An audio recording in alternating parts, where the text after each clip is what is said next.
اور اس کے بعد پھر ڈیٹیل ذکر آئے گا طالوت اور جالوت کی جنگ کا، جو آپ سمجھ لیں کہ بنی اسرائیل کی ہسٹری میں غزوہ بدر ہے۔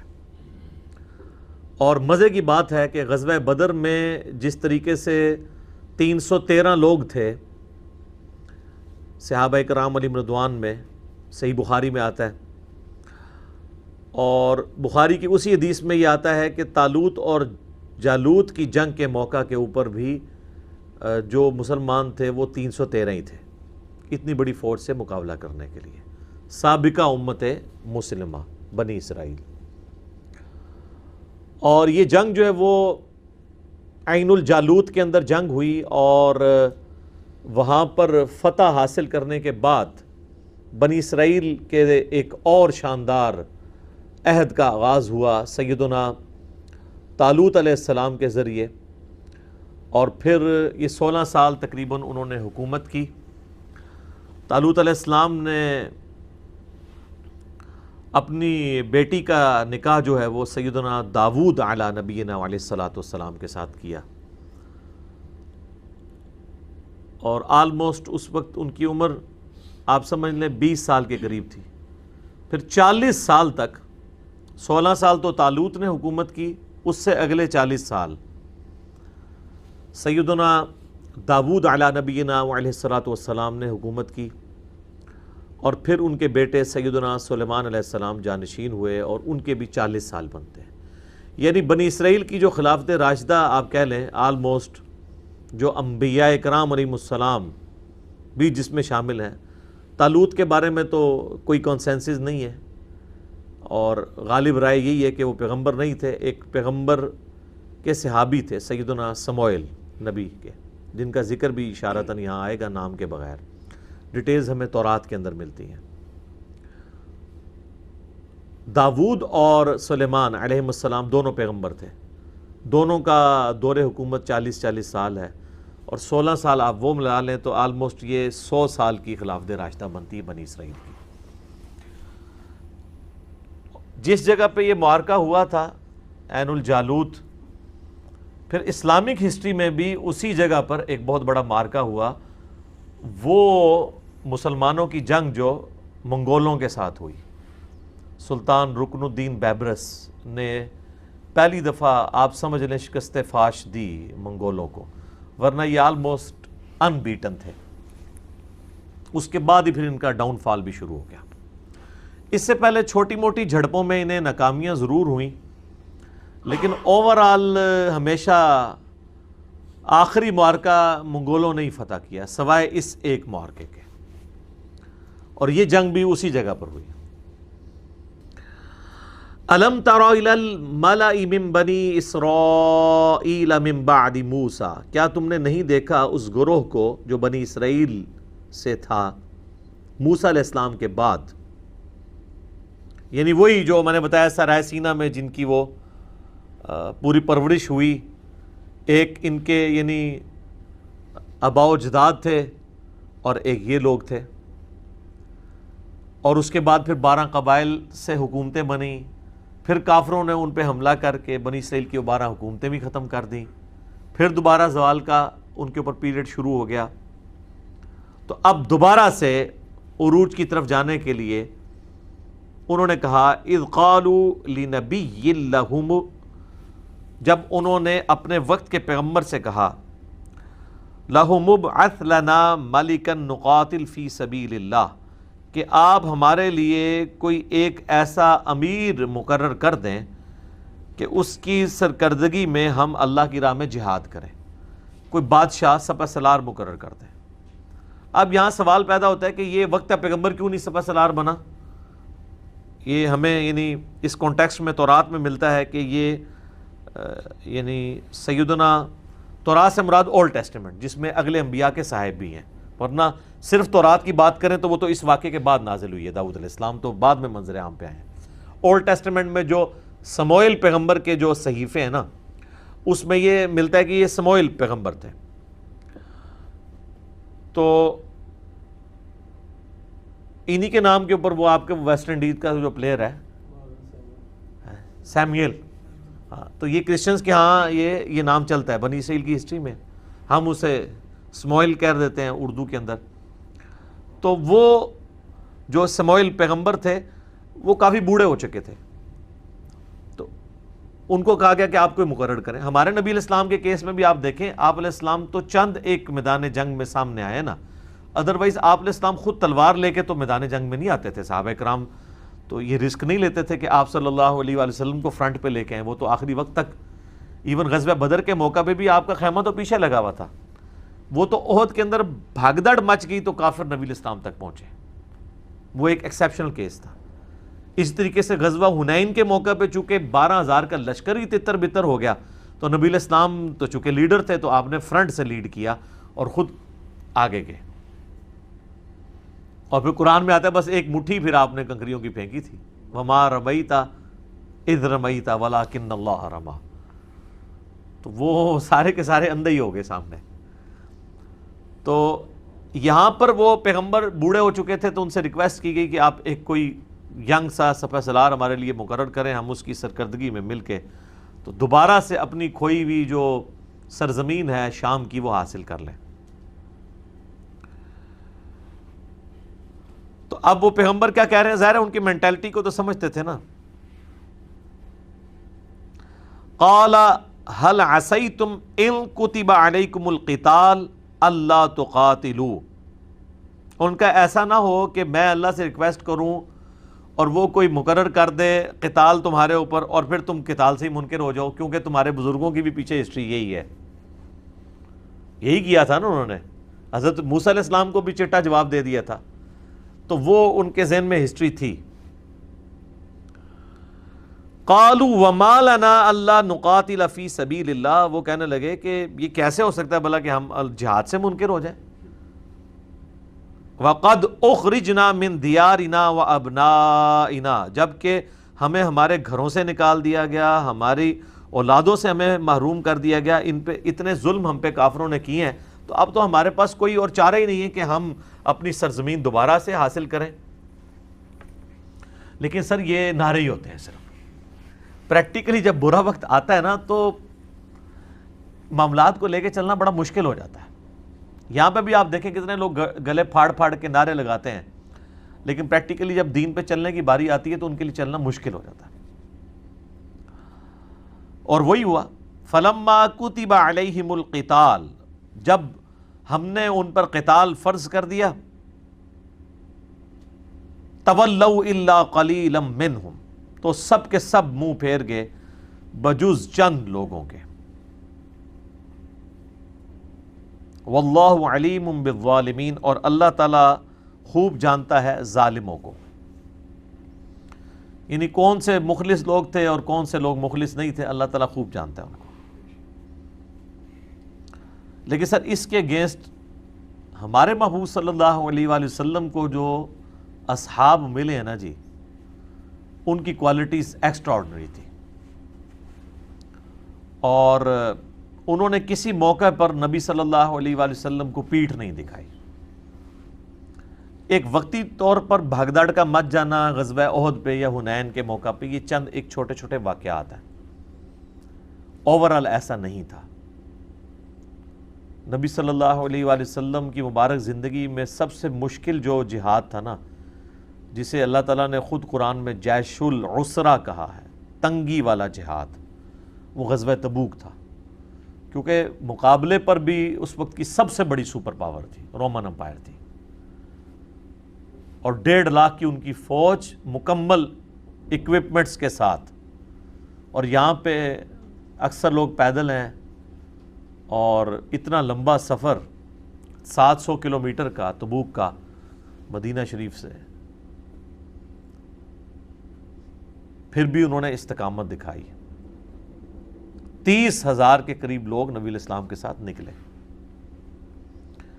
لیکن یہاں پر ایسا نہیں ہوا. آپ دیکھیں کہ غزوہ بدر جب نبی علیہ السلام کے کیس میں ہوا ہے تو وہاں پہ بھی آپ علیہ السلام نے جب مشورہ کیا ہے تو صحابہ کرام نے یہی کہا تھا کہ ہم موسیٰ کے اصحاب نہیں ہیں کہ ہم آپ کو پیٹھ دکھا دیں گے، ہم آپ کے آگے سے لڑیں گے، دائیں سے بائیں سے، یہاں تک کہ ہم قتل ہو جائیں، ہم اپنے دشمنوں کو آپ علیہ السلام کے قریب تک نہیں آنے دیں گے۔ یہی وجہ ہے کہ اللہ تعالیٰ نے قرآن حکیم میں اصحاب رسول صلی اللہ علیہ وآلہ وسلم کی توصیف بیان کی ہے۔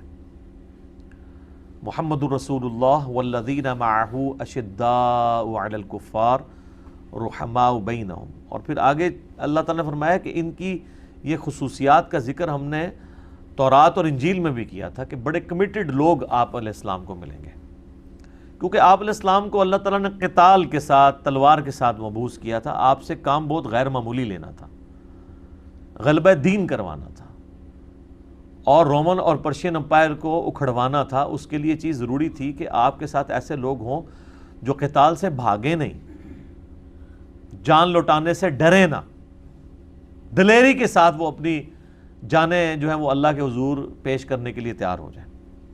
تو اس لیے نبی علیہ السلام کے جو صحابہ کی توصیف اگلی کتابوں میں آئی ہے نا، ان کی عبادت کے تذکرے، ان کی اللہ سے کمٹمنٹ کے تذکرے، اور سب سے ٹاپ آف دا لسٹ ان کا جہاد کا معاملہ، جو بعد میں مسلمانوں میں کمزوری آ گئی۔ صحابہ کرام کا سب سے بڑا جو ترہ امتیاز تھا نا، وہ ہے ہی جہاد اور قتال تھا، باقی ساری چیزیں چھوٹی ہیں ان کی زندگی میں۔ دیکھیں صحابہ میں تو کئی لوگ ہیں جن سے زیادہ نمازیں آپ لوگ پڑھ چکے ہیں اپنی زندگی میں۔ اکرمہ ابن ابی جہل فتح مکہ پہ مسلمان ہوئے ہیں 8 ہجری میں، اور جنگ یرموک میں 13 اور 14 ہجری کے اندر وہ شہید ہو گئے۔ تو کتنے سال نمازیں پڑھی ہیں انہوں نے؟ 6 سال، 6 سال کے روزے رکھے ہوں گے۔ تو آپ میں سے کتنے لوگ ایسے 25-30 سال کے روزے یا نمازیں پڑھ چکے ہیں؟ ان کی زندگی میں جو ڈومیننٹ پہلو تھا نا، وہ یہ تھا کمٹمنٹ فار گاڈ، جان ہتھیلی میں، اور اس وقت سب سے زیادہ ضرورت بھی اسی چیز کی تھی۔ جس طرح میں کہتا ہوں کہ اس وقت سب سے زیادہ ضرورت جو ہے وہ ہے جہاد بن نفس کی، کہ اپنے نفس کو اللہ کی اطاعت میں لگایا جائے، بے حیائی سے اور حرام کاریوں سے اپنے آپ کو بچایا جائے۔ یہ بہت بڑا فتنہ ہے اس وقت، میڈیا کی وجہ سے بچنا ان چیزوں سے۔ اس وقت قتال کی ازمائش سب سے بڑی ازمائش تھی، اور صحابہ اس میں پورے اترے۔ وقال لهم نبيهم ان اللہ قد بعث لكم طالوت ملکا۔ تو جناب دعا تو خود کروائی تھی، تو پھر اللہ نے اپنے وقت کے پیغمبر کو وحی کی، تو وہ ان کے نبی نے ان سے کہا کہ بے شک اللہ تعالیٰ نے طالوت کو تمہارا بادشاہ، تمہارا سپہ سالار مقرر کیا ہے۔ اچھا، اب انہی آیات کے روشنی میں نا، جو صلاح الدین یوسف صاحب ہیں نا، جنہوں نے احسن البیان لکھی ہے، جو سعودی عرب سے مفت ترجمہ دیا جاتا ہے، آپ کو پتہ ہے یہ سارے لوگ بنی امیہ کے یعنی خدمت گار ہیں، تو وہ کوئی موقع جانے نہیں دیتے قرآن حکیم میں بھی بنو امیہ کو ثابت کرنے کا۔ یہاں سے ان کے دماغ میں شیطان نے ایک وسوسہ ڈالا، وہ انہوں نے تفسیر میں لکھ دیا۔ انہوں نے کہا کہ یہ جو طالوت اور جالوت کے کیس میں جو طالوت کو اللہ تعالیٰ نے بادشاہ مقرر کیا، تو اس سے ملوکیت ثابت ہو جاتی ہے کہ ملوکیت بھی اللہ تعالیٰ کو پسند ہے۔ یعنی یہ ملوکیت یہاں اپنے لغت کے معنوں میں آئی ہے، اصطلاح کے معنوں میں نہیں۔ لغت کے معنوں میں دیکھیں تو نبی صلی اللہ علیہ وآلہ وسلم بھی ملک تو تھے، بادشاہ تھے نا، امیر المجاہدین بھی تھے، اور امام الموحدین بھی تھے۔ لیکن جب ہم اصطلاح میں بات کرتے ہیں نا، خلافت راشدہ یا علی منہاج النبوہ، ان معنوں میں تو معاذ اللہ استغفر اللہ، نہ نبی علیہ السلام ملک تھے، نہ سیدنا ابو بکر، عمر، عثمان و علی رضی اللہ عنہم اجمعین وعلیہم السلام اجمعین وہ ملک تھے۔ ان معنوں میں تو معاذ اللہ ہی ان کو گالی دینا ہے۔ اگر آپ اصطلاح کے معنوں میں ملوکیت لیں گے، اگر آپ لغت کے معنوں میں لیں گے، اس سے مراد حکمرانی ہے، وہ تو اللہ بھی بادشاہ ہے۔ زمین و آسمان کی، ملکوت السماوات والارض، زمین و آسمان کی بادشاہت کس کی ہے؟ اللہ کی۔ لیکن یہاں وہ اصطلاح والی ملوکیت کا لفظ نہیں استعمال ہو رہا ہوتا، بلکہ یہاں پہ لغت کے معنوں میں۔ تو لغت اور اصطلاح کا تو فرق ہے۔ سورہ یوسف میں رب کا لفظ مالک کے لیے آیا ہے، غلام کے ریفرنس سے، جو حضرت یوسف علیہ السلام کہتے ہیں تم میں سے فلاں شخص اپنے رب کو شراب پلائے گا، اور دوسرے اسی کو کہتے ہیں کہ جب تم اپنے رب سے ملو تو میری سفارش کرنا کہ مجھے اس طرح انہوں نے ویسے ہی یعنی جیل میں ڈال دیا. تو وہاں رب جو ہے وہ لغت کے معنوں میں ہے پالنے والا، جیسے باپ بھی رب ہی ہے نا، پالنے والا تو ہے نا. رب ارحمہما کما ربیانی صغیرا، جس طرح بچپن میں انہوں نے ہمیں پالا تھا ماں باپ نے، اللہ تو بھی ان پر رحم فرما، سورہ بنی اسرائیل میں آتا ہے. تو یہاں پہ لغت کے معنوں میں رب آیا ہے. اصطلاح کے معنوں میں اگر رب کی بات کریں گے تو وہ پھر رب وہ ہے الحمدللہ رب العالمین. ٹھیک ہے، جس دا لوکی کلمہ پڑھ دے او محمد اور تے میاں محمد بخش اور، ٹھیک ہے نا. وہ نام ایک ہونے سے تو نہیں فرق پڑتا. کتنے محدثین ہیں ان کے نام ہی محمد ہے. امام بخاری کا نام محمد ہے، محمد بن اسماعیل. امام باقر کا نام بھی محمد ہے. ابن سیرین کا نام بھی محمد ہے، محمد ابن سیرین. تو کتنے محدثین تابعین کے نام محمد ہے، لیکن ان نام سیم ہونے سے تو اصطلاح اور لغت کا تو یہاں ان کا دماغ چلا گیا جو اس سے. تو انہوں نے کہا بعض لوگ ملوکیت کو برا جانتے ہیں، تو قرآن میں تو اللہ تعالیٰ نے خود ایک بادشاہ مقرر کیا تھا. سر یہ جو طالوت کو بادشاہ مقرر کیا تھا یہ پیغمبر کی وحی کے ساتھ اللہ نے مقرر کیا تھا، جبکہ حضرت امیر معاویہ رضی اللہ تعالیٰ عنہ ہو یا اس کے بعد جو بنی امیہ کے خلیفہ ہیں ان کو اللہ نے نہیں مقرر کیا، بلکہ وہ کس طریقے سے اس امت میں مسلط ہوئے ہیں وہ میرا آپ کربلا والا ریسرچ پیپر احادیث کی روشنی میں پڑھیں، حکمرانوں کی لکھی ہوئی تاریخ کی روشنی میں نہیں. اردو میں بھی ہے، عربی میں بھی ہے، انگلش میں بھی ہے اور ہندی میں بھی ہے. تو یہاں پہ میں جب بھی آتا ہوں نا تو مجھے وہ صلاح الدین یوسف صاحب کی تفسیر یاد آ جاتی ہے، چونکہ میں اسے پروموٹ بھی کرتا ہوں کہ بیسٹ تفسیر میں سے آسن البیان. لیکن جہاں پہ خامی ہے وہ ہائی لائٹ کرنا ہماری جو ہے علمی ذمہ داری ہے کہ یار یہ کام وہ ڈالتے ہیں.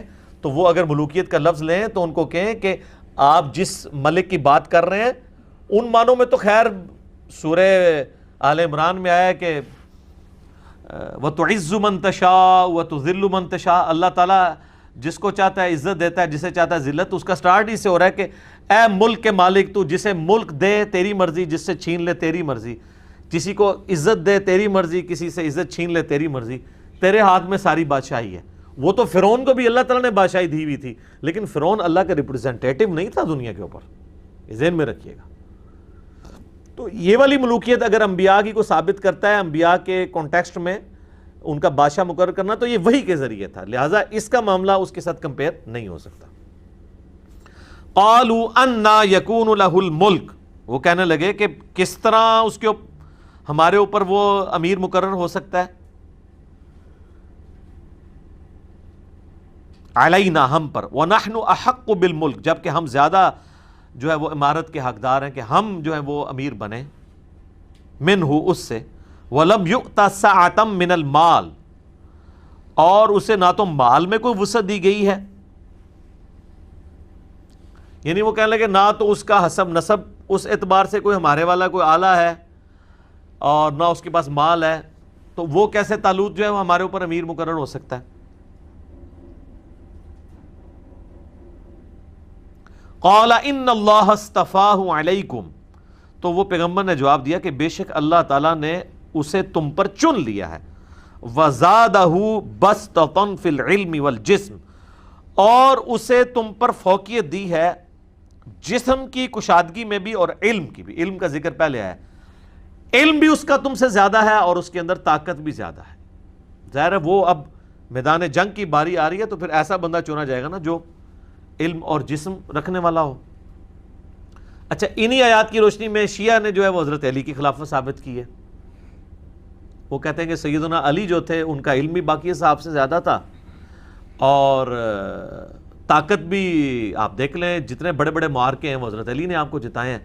تو انہوں نے کہا کہ اس سے قرآن سے ایک اسلوب پتہ چلتا ہے کہ جو ہے وہ عمارت یا خلافت اس کو دینی چاہیے کہ جس کے پاس علم اور جسم یعنی طاقت کے اعتبار سے وہ باقیوں پر پرائورٹی رکھتا ہو.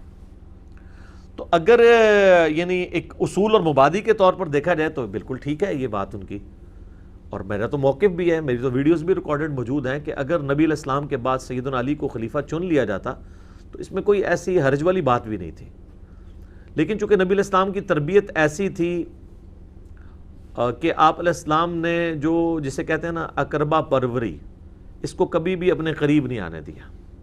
اور بعض اوقات اس قسم کی چیزیں کسی اپنے قریبی کے حق میں وہ سمجھ لیں ڈیبٹ کے طور پہ بھی ثابت ہو جاتی ہیں، اور وہ حقدار بھی ہو تو اس حق سے پیچھے ہو جاتا ہے یا اسے کر دیا جاتا ہے.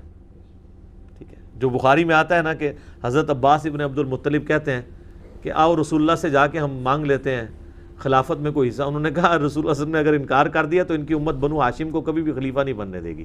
تو حضرت علی کو یہ پتہ تھا کہ نبی علیہ السلام فی نفسہ ہی خلیفۃ اللہ ہے فی الارض، تو آپ اپنے رشتہ داروں کو کبھی بھی آگے نہیں آنے دیں گے اس اعتبار سے. خود ہاں امت چن لے وہ علیحدہ معاملہ ہے، خود جب بھی آپ کا معاملہ آئے گا نا تو آپ یہ نہیں کریں گے، کیونکہ نبی علیہ السلام کے وہ بچوں کی مانند تھے.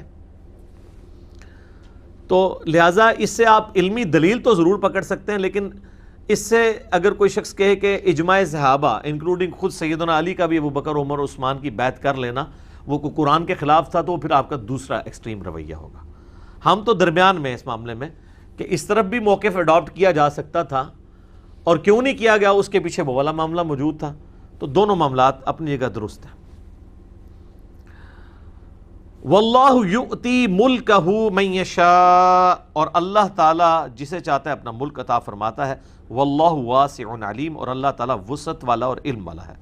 وقال لهم نبیہم، اور ان کے نبی نے ان سے کہا ان آیت ملکہ ان یأتیکم التابوت فیہ سکینہ، کہ یہ جو طالوت کی بادشاہی ہے اس کی نشانی اللہ کی طرف سے یہ ہے. یعنی تمہیں اگر شک ہو کوئی معاذ اللہ میں نے تم سے غلط بیانی کی ہے تو اللہ تعالیٰ نشانی کے طور پہ کہ اللہ تعالیٰ کی تائید اس کو حاصل ہے، اللہ تعالیٰ تمہیں تابوت سکینہ واپس لوٹا دے گا.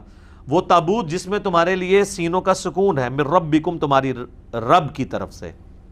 وَبَقِيَّةٌ مِّمَّا تَرَكَ آلُ مُوسَىٰ وَآلُ ہارون، اور اس میں موسیٰ علیہ السلام اور ہارون علیہ السلام کے چھوڑے ہوئے تبرکات بھی موجود ہیں. تَحْمِلُهُ الْمَلَائِكَةُ، جسے فرشتے اٹھائے ہوئے لائیں گے. ان فی ذالک لآیہ، اس میں تمہارے لیے ہوگی نشانی، لکم، تمہارے لیے، ان کنتم مؤمنین، اگر واقعی ہی تم ایمان لانے والے ہو، بات ماننے والے ہو. تو اب اس سے لگ رہا ہے کہ فرشتے وہ لے کر آئے. باقی اسرائیلی روایتوں میں آپ جائیں مسلمانوں کے تفسیر میں، جو میں نے کہا کہ ظاہری الفاظ تو یہی ہیں کہ فرشتے لے کے آئے، لیکن اس کے لیے کوئی نہ کوئی سبب تو بنتا ہے. تو وہ کہتے ہیں کہ جو کفار تھے نا وہ اس تابوت سکینہ کو بنی اسرائیل سے اٹھا کر لے گئے، تو جہاں وہ لے گئے وہاں پہ وبائی امراض اور بیماریاں آئیں. تو ان لوگوں کے دلوں میں اللہ نے یہ بات ڈالی ان کے کاہنوں کے ذریعے جس طریقے سے بھی کہ یہ اس تابوت کو یہ تمہارے لیے نوست کے طور پہ ایسے چھوڑ دو. تو انہوں نے ایک بہت بڑے جو گڈھا تھا، ایک سمجھ لیں بیل گاڑی، اس کے اوپر اس کو رکھا اور ہانک دیا کہ وہ جدھر بھی جائے ادھر نکلے. تو وہ فرشتے اسے ہانک کے بنی اسرائیل کے پاس واپس لے. حالانکہ یہ بڑی پرانی بات تھی کہ وہ لے گئے ہوئے تھے. تو ایگزیکٹ اسی موقع پہ جب طالوت کو اللہ تعالیٰ نے مقرر کیا تو یہ پیغمبر نے پہلے ہی بتا دیا کہ بھائی، تو وہ فرشتے ان ڈاکٹر صاحب کا موقع پہ فرشتے ہانک کے لائے ہیں. وہی کہتے ہیں جی وہ تعریف کر رہے ہیں قرآن میں، وہ فرشتوں سے انکار نہیں کر رہے. اہل حدیث کہتے ہیں نہیں، ظاہری الفاظ میں لیں کہ فرشتے فزیکلی سامنے آئے. چلو اگر فزیکلی بھی آگے ہوں اینڈ رزلٹ سیم ہی ہے، اس کے اوپر بحث نہیں کرنی چاہیے. اس طرح کی تعویلات میں پہلے بھی بول چکا ہوں. بہرحال وہ لے کر آگے. اس میں کیا تھا؟ حضرت موسیٰ علیہ السلام کا عصا تھا، جو آج کل یہ پھر دوبارہ سے کہہ رہے ہیں ہم، یعنی بیت المقدس کی توسیع کے اعتبار سے وہ کہہ رہے ہیں اس میں نیچے تہ خانوں کے اندر تابوت سکینہ موجود ہے. تابوت سکینہ پہ میرا الگ سے ایک کلپ ریکارڈڈ ہے، آلموسٹ 5 لاکھ کے قریب یوٹیوب پہ لوگ دیکھ چکے ہیں. آپ تابوت سکینہ لکھیں یوٹیوب کے اوپر، وہ ویڈیو کھل جائے گی. آج میں اتنی ڈیٹیل میں نہیں جاؤں گا، بس موٹی موٹی بات کر رہا ہوں. تو اس میں عصا موسوی تھا. وہ آج اگر یہودی حاصل بھی کر لیں تو وہ کچھ کر تو نہیں سکتے، وہ حضرت موسیٰ کے ہاتھ میں ہی تھا معجزہ. حضرت موسیٰ علیہ السلام کی جبہ مبارک، آپ کی مبارک جوتیاں، اور ایک بوٹل کے اندر جو من ان کے اوپر، من و سلوا، سلوا تو وہ پرندے تھے نا جو وہ رات کے وقت شبنم کے قطرے نازل ہوتے تھے وہ جو ریگستان میں، اور وہ پھر میٹھی میٹھی بوندیاں یا وہ شکر کی گولیاں بن جاتی تھیں. وہ چند ایک تبرکات بزرگوں کے وہ چلتے آ رہے تھے، یعنی یہ وہ اصل والے تبرکات نبیوں والے. تو وہ اس کے اندر موجود تھے. اور بنی اسرائیل کا یہ عقیدہ تھا کہ جس جنگ میں ہمارے پاس اگر یہ ہوگا تو ہمیں فتح نصیب ہو جائے گی. لیکن دیکھ لیں وہ آ بھی گئے، پھر بھی لڑنے کے لیے تھوڑے لوگ ہی گئے ہیں. اب وہ جناب کنکلوڈنگ آیات آ رہی ہیں. فلما فصل طالوت بالجنود، جب طالوت علیہ السلام اپنی فوج کے ساتھ روانہ ہوئے تو انہوں نے اپنی اس فوج کو کہا قال ان اللہ مبتلیکم بنہر، ان قریب اللہ تعالیٰ تمہیں ایک پانی کی نہر کے ذریعے آزمائے گا، فمن شرب منہ فلیس منی، تو جس نے وہاں سے پیٹ بھر کے پانی پی لیا تو وہ مجھ سے نہیں ہوگا، ومن لم یطعمہ فانہ منی، اور جس نے پانی نہ پیا وہ مجھ سے ہوگا، الا من اغترف غرفۃ بیدی، ہاں اگر ایک پانی کا چلو سے جتنا پانی جو تھوڑا سا پی سکتے ہو، ایک دو چلو، اس کی اجازت ہے۔ ظاہر ہے وہ اتنا ٹف سفر کر کے آئے تھے اور پیاس سخت لگی ہوئی تھی، اب وہ اگر اونٹوں کی طرح پانی پینا شروع کر دیتے تو آگے جنگ انہوں نے کیا لڑنی تھی؟ کہتے نا بھوکھا شیر جڑا صحیح لڑتا ہے، تو اگر پانی پی لے تو بندہ، جس طرح آپ بھی افطاری کے بعد جب 3-4 گلاس پھڑکا جاتے ہیں ادھر ہی گر جاتے ہیں نا، تو اللہ تعالیٰ نے آزمایا کہ پیاس بھی تھی لیکن پانی بس اتنا کہ جسے کہتے ہیں کلی کرنے کے برابر، تھوڑا سا ایک حلق تر کرنے کے لیے، کیونکہ آگے جنگ کرنی ہے۔ اب اتنی پیاس ہے تو پیو گے تو پھر تو بیٹھ ہی جاؤ گے ادھر، بس وہی ہوا۔ فَشَرِبُوا مِنْهُ إِلَّا قَلِيلًا مِنْهُمْ، تو اکثریت نے پانی گھٹا گھٹ پی لیا، چند لوگوں نے، اور وہ بخاری میں آتا ہے 313 لوگ تھے، جس طرح صحابہ بدر 313 تھے، انہوں نے جو ہے نا وہ، لیکن وہ 313 نے پھر کایا کلب کر دی ہے۔ آج لاکھوں کے اجتماعات ہو رہے ہیں، دنیا میں کوئی فرق نہیں پڑ رہا، یہ فرق ہے، وہ 313 نہیں ہے۔ فَلَمَّا جَاوَزَهُ هُوَ وَالَّذِينَ آمَنُوا مَعَهُ، جب وہ اس نہر کو عبور کر کے جو ہے وہ طالوت کے ساتھی آمنا سامنا ہوا ان کا جالوت کے ساتھ، قالوا لا طاقت لنا اليوم بجالوت وجنودہ، تو اب دیکھ لیں بزدل لوگوں نے تو یہی کہنا تھا نا، زیادہ تر تو بزدل تھے جنہوں نے پانی بہت زیادہ پیا، وہ کہنے لگے آج تو ہمارے اندر کوئی طاقت نہیں ہے کہ جالوت کا مقابلہ کریں۔ اس کا قد بھی اتنا اونچا تھا کہ بنی اسرائیل کے لوگ اس کے ٹخنوں یا پنڈلی تک آتے تھے، ایڈی بڑی وہ بلا سی، تو اس کو کون گرا سکتا تھا؟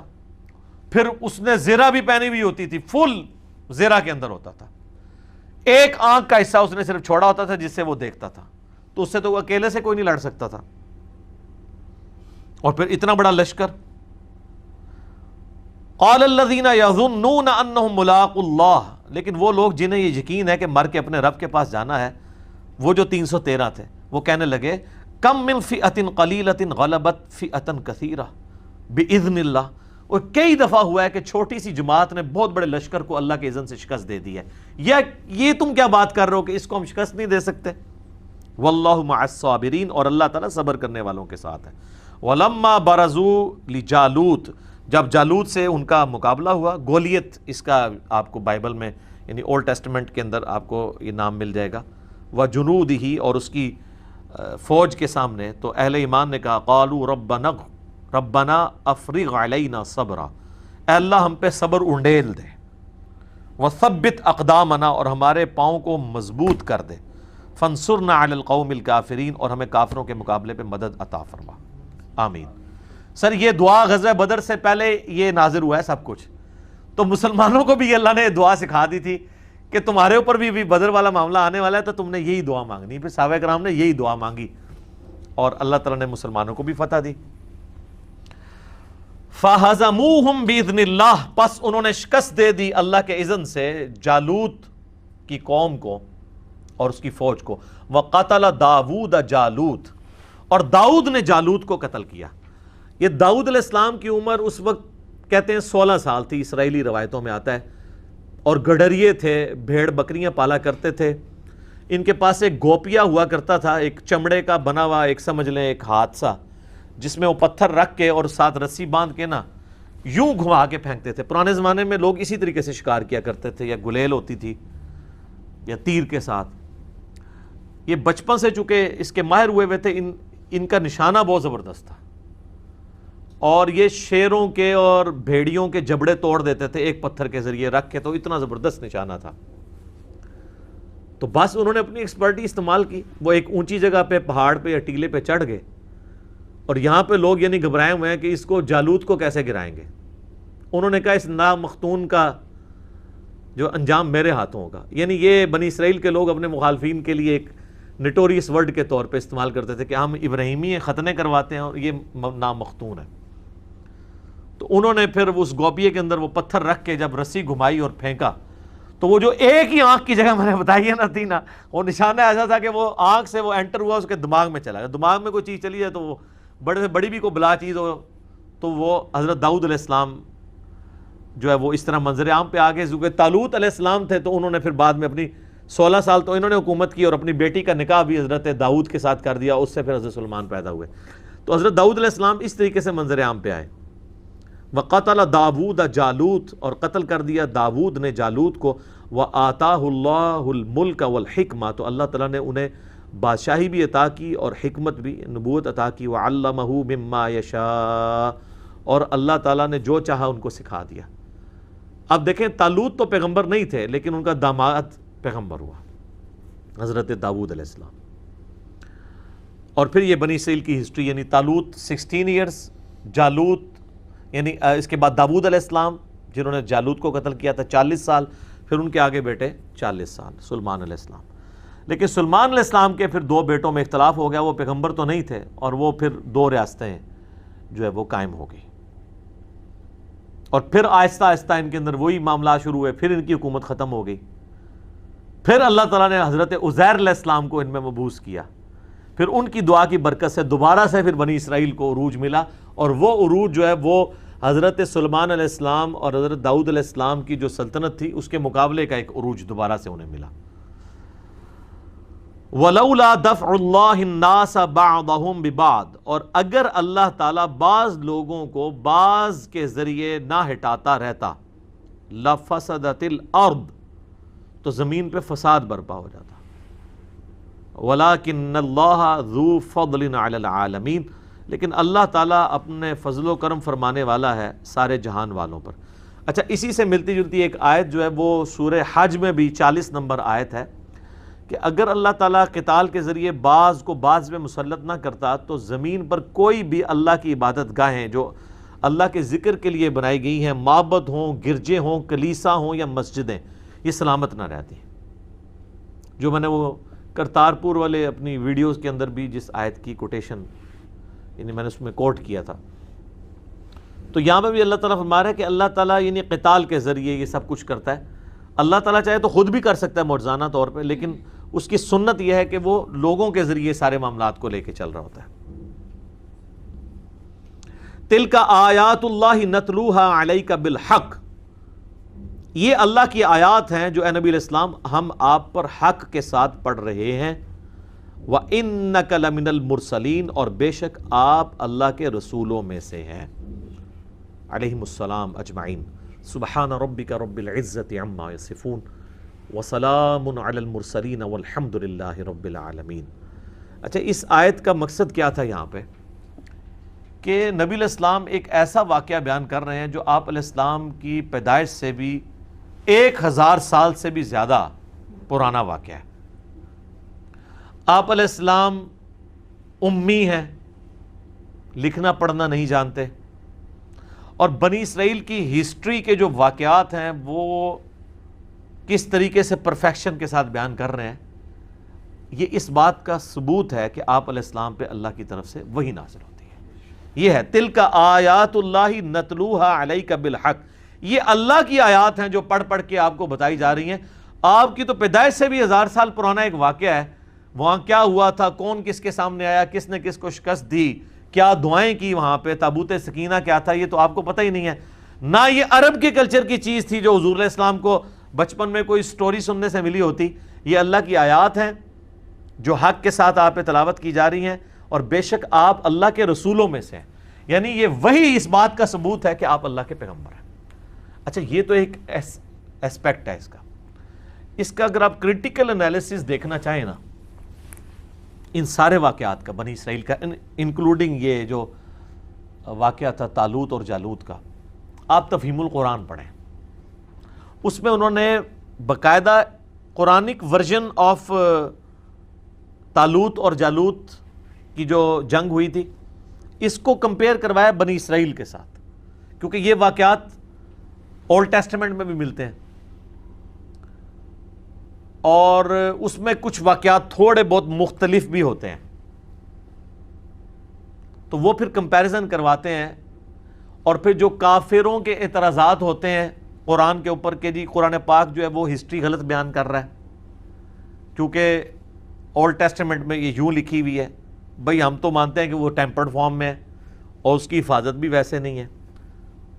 ایک تو صرف یہ دعویٰ کرنا ہے, ایک یہ ہے کہ کوئی شخص انٹلیکچولی یہ پروف کر دے کہ تورات میں, یعنی اولڈ ٹیسٹمنٹ, تورات سے مراد میں رہ رہا ہوں پورے وہ صحائف سمیت, جو واقعات بیان ہوئے ہیں وہ قرآن سے مختلف ہیں, اور لاجیکلی کوئی شخص یہ ثابت کرے کہ وہ تورات کے اندر جو واقعات ہیں ان واقعات کے اپنے اندر اتنی کنٹراڈکشن موجود ہے ایک واقعے کو بیان کرنے میں کہ جو پروف کرتی ہے کہ وہ تو ان کی آپس کے جو واقعات کا تسلسل جو ہے وہ ایک دوسرے سے ٹکراتا ہے اور قرآن پاک میں ویسی غلطی موجود نہیں ہے. تو ایک ٹیکنیکل گفتگو ہے. یہ گفتگو کی ہے مولانا مودودی نے,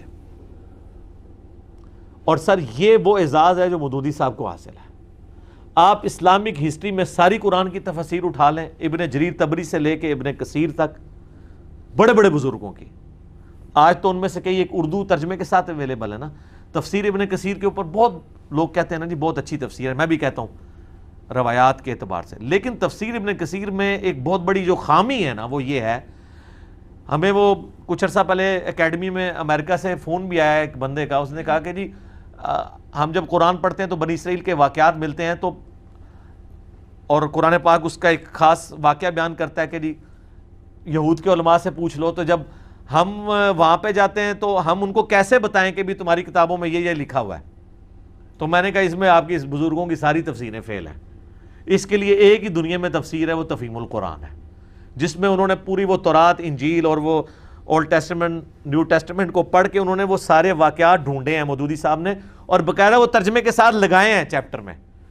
پھر اس کو کمپیئر کیا ہے کہ یہاں پہ یہ غلطی کرتے ہیں تورات کے اندر, یا اولڈ ٹیسٹمنٹ میں یا نیو ٹیسٹمنٹ میں یہ غلطی ہے, قرآن میں یہ غلطی نہیں ہے, اور اس کو ٹیکنیکلی پروف کرتے ہیں ہر واقعے کو, چاہے وہ یوسف علیہ السلام کا واقعہ ہو, اس طریقے سے موسیٰ علیہ السلام کی تو ہسٹری کے کئی واقعات ہیں, جہاں تک میچ کرتے ہیں وہ کہتے ہیں دیکھیں یہ قرآن اور یہاں پہ میچ کر رہا ہے. اور اگر یہ معاذ اللہ, جس طرح کافر کہتے ہیں کہ کاپی رائٹس کا مقدمہ کیا جاتا ہے, قرآن جو ہے وہ تورات سے چوری کر کے لکھا گیا, اس کا عربک ورژن ہے, تو پھر مولانا مودودی کہتے ہیں کہ قرآن وہ غلطیاں کیوں نہیں کرتا جو کنٹراڈکشنز اور غلطیاں تورات کے اندر پائی جاتی ہیں.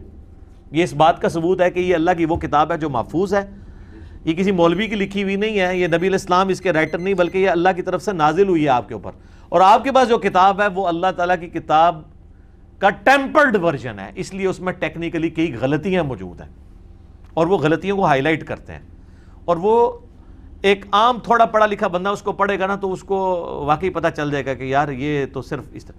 اب یہ وہ خدمت تھی جو پرانے بزرگوں کو بھی کرنی چاہیے تھی, لیکن اللہ تعالیٰ جس سے کام لے, جب یہ مسلمانوں پہ فتنے ٹوٹے ہیں تو اللہ نے پھر اس طرح کا جینیس بندہ پیدا کیا. اس لیے میں کہتا ہوں کہ یعنی وہ مجھے ایک دفعہ ایک اہل حدیث عالم نے یہاں پہ بھی ایک ہنگامہ کھڑا کیا کہ یہ کہتا ہے کہ جی وہ